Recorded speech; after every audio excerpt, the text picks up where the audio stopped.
ఫిబ్రవరి 20వ తారీఖు వరకు కూడా కొనసాగుతుంది. ఇంకా మొన్న 1-2 జిల్లాలు ఏవో క్యాన్సిల్ అయినాయి, వాటిని కూడా ముందు రీషెడ్యూల్ చేసి పెట్టుకుంటాం.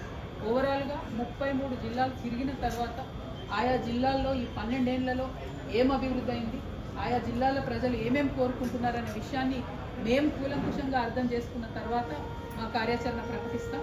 ఒక్క మాట మాత్రం మళ్ళీ చెప్తా ఉన్నాను, వచ్చే అసెంబ్లీ ఎన్నికలలో తెలంగాణ జాగృతి ఒక ప్రజాశక్తిగా ఉంటుంది, పోటీ చేస్తుంది.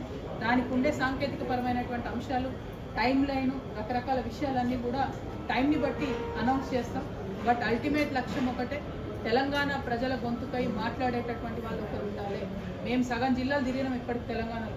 ఎక్కడ సమస్య వచ్చినా మాట్లాడితే ఆ సమస్యలు తక్షణమే పరిష్కారం అవుతూ ఉన్నాయి. ఒకరెవరైనా అడిగేటోళ్ళు ఉంటేనే ముందడుగు పడుతుందనే విషయం సుస్పష్టంగా మాకు తెలుస్తూ ఉంది. కాబట్టి ఆ పాత్రను మేము పోషిస్తాం, బలంగా ప్రజల పక్షాన్ని నిలబడి మాట్లాడతాం, ప్రభుత్వాన్ని ప్రశ్నిస్తాం.